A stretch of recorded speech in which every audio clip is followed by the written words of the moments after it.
¿Qué decimos diariamente y con qué lo complementamos? Nuestros gestos, nuestras manos, las posturas que hacemos y las miradas que utilizamos consciente o inconscientemente para expresar lo que sentimos forma parte de la comunicación no verbal. ¿Sabías tú que al expresar algo nuestro mensaje está construido por un 35% de componente verbal y 65% del no verbal? Existen 3 disciplinas, las cuales incluyen el estudio de esta comunicación, que son la kinesia, la paralingüística y la proxémica. La paralingüística estudia los aspectos no verbales o semánticos del lenguaje, como lo pueden ser los tonos con los que decimos las cosas, el ritmo con el que se habla, el volumen de la voz, los silencios. La kinesia se dedica a estudiar el significado de los movimientos humanos, como todos nuestros gestos.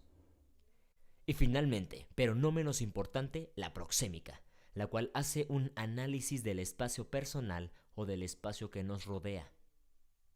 Cuando nos comunicamos verbalmente, empleamos un determinado tono y timbre de voz, un volumen más alto o más bajo, hablamos rápido o despacio, etc. Estas son las características que no se consideran verbales, pues dependen de circunstancias del emisor, como son sus emociones o sus intenciones al emitir un mensaje. Tono de voz.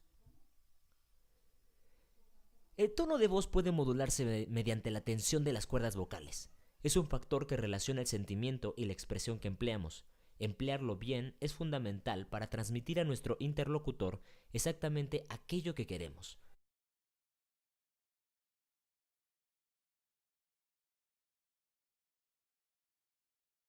Ya que emplear un tono de voz inadecuado puede distorsionar el significado del mensaje que transmitimos.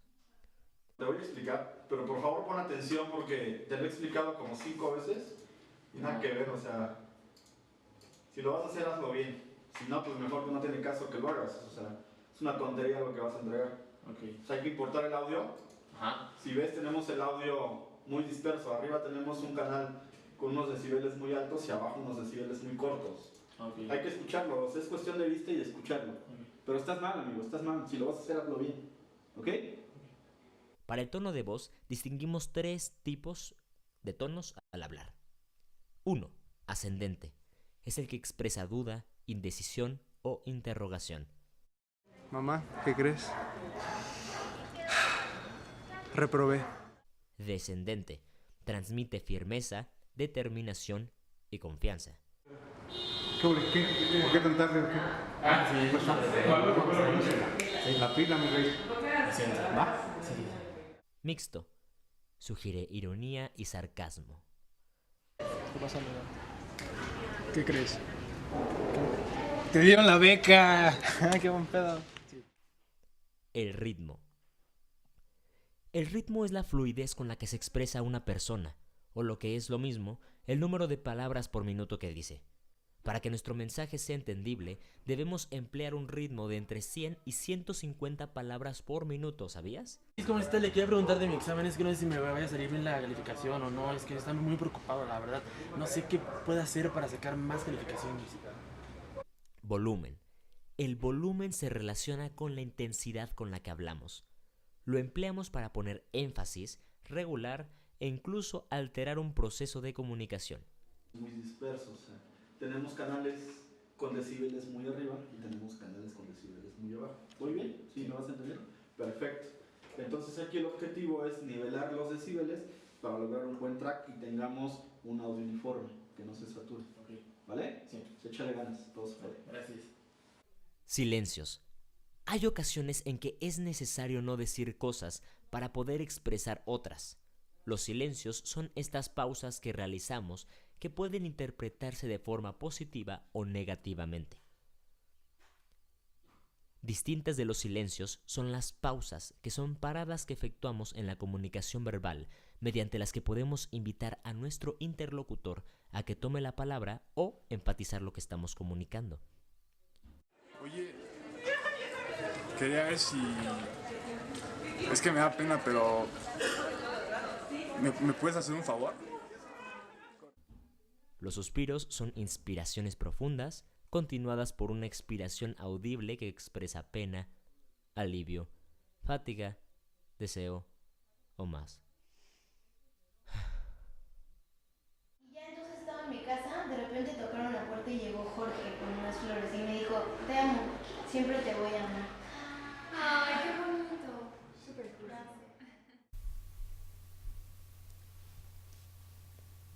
La kinesia.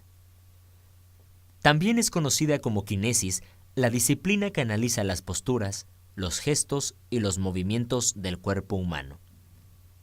¿Logras identificar qué es lo que quieren decir estas personas? A la hora de estudiar estos factores asociados al comportamiento, la kinesia los clasifica en gestos y posturas.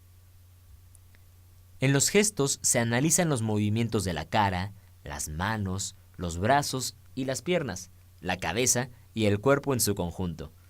Los gestos transmiten información acerca de nuestro estado de ánimo o expresan una valoración sobre algo o acerca de alguien. Por ejemplo, en nuestras relaciones diarias hacemos muchos gestos con las cejas que expresan diversos tipos de emociones. Las posturas suelen ser más estables que los gestos y pueden durar desde minutos hasta varias horas. Se analizan las formas de estar de pie, cómo nos sentamos e incluso nuestra forma de caminar.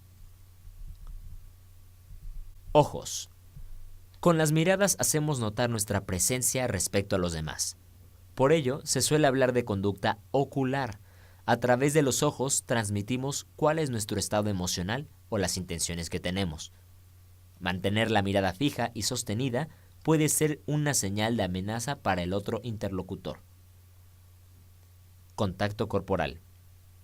El contacto corporal implica el establecimiento de una relación física entre dos o más personas y a través de él se transmite una fuerte carga emocional.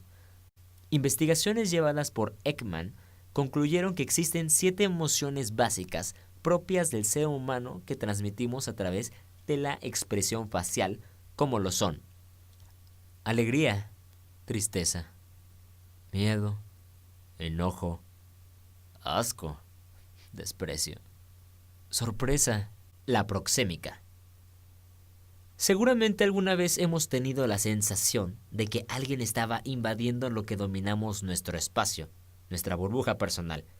Y es que todos tenemos un espacio vital mínimo, una distancia invisible alrededor de nosotros mismos que consideramos propia y que, salvo en las ocasiones de intimidad con otra persona, no nos agrada que nadie traspase. La proxémica es la disciplina que estudia el espacio y la distancia que guardan las personas al comunicarse verbalmente. Esta distancia depende de varios factores: el grado de intimidad que el emisor tiene con el receptor. La distancia será más próxima cuanto más íntima sea la relación. El motivo del encuentro: si es formal, como por motivos de trabajo, la distancia será mayor que cuando se trata de una reunión amistosa. La personalidad: así, los extrovertidos mantienen una distancia menor que los introvertidos. La edad: los jóvenes suelen situarse entre sí más cerca que las personas mayores, salvo cuando entablan una conversación con ellas.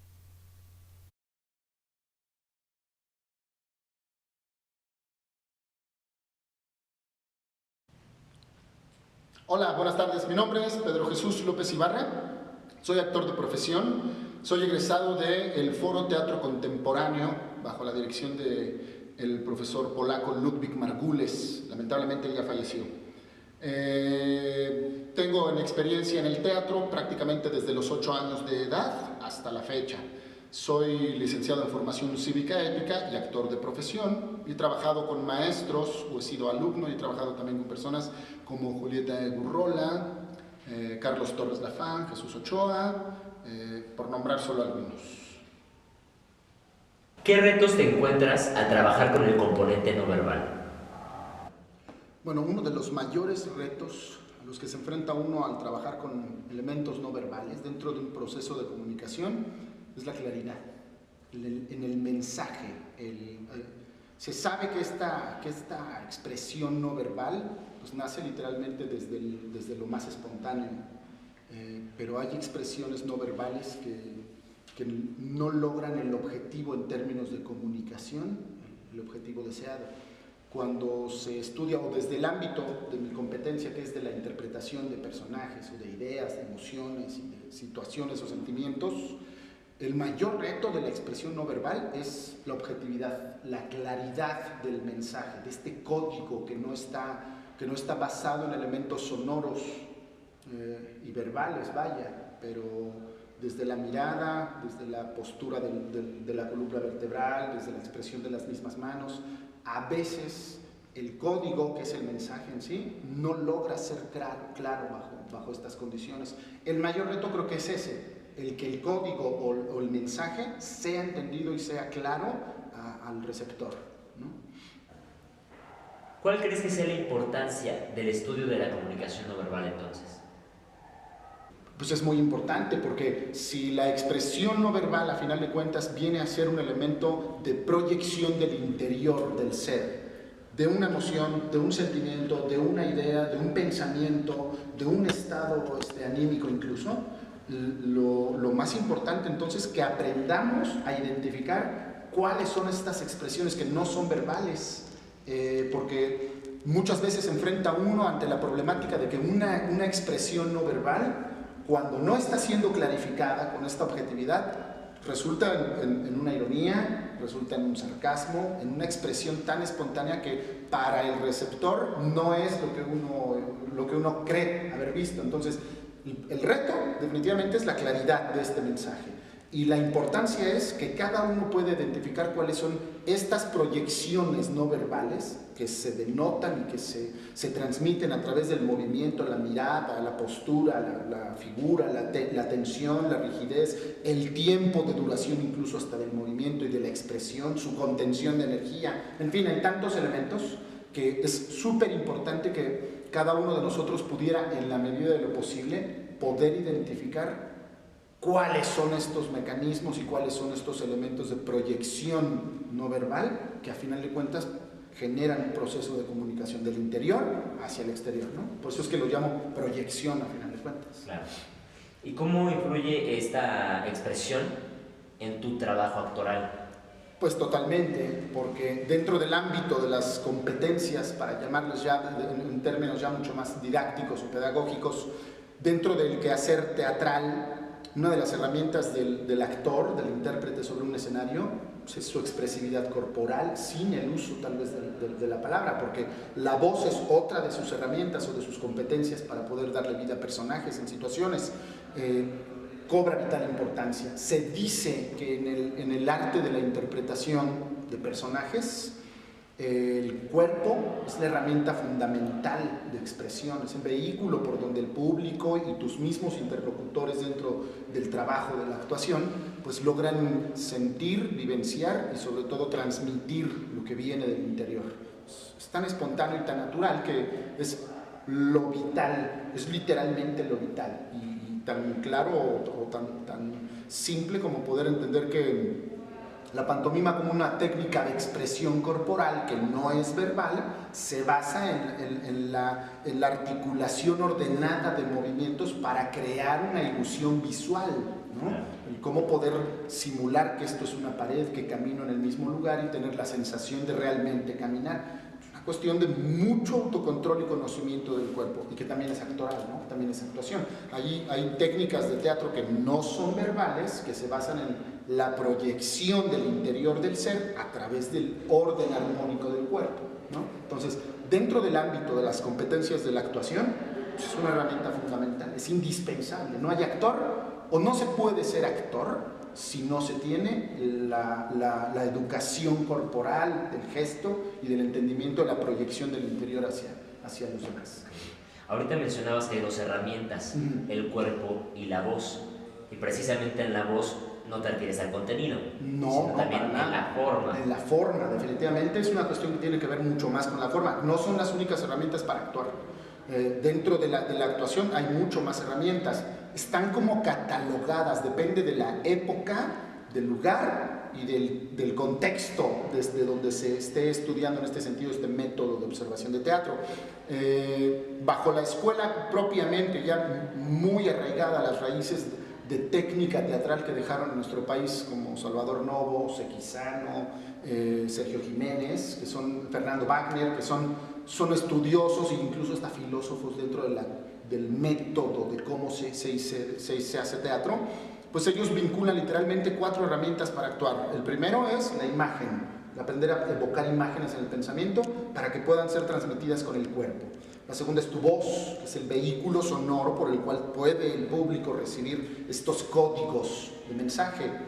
El tercero es pues, literalmente el manejo de tus emociones, el autocontrol emocional para poder empáticamente ponerte en los pies del personaje y vivir, no solo banalmente ponerte en los pies del otro, sino vivenciar en ti cosas del otro.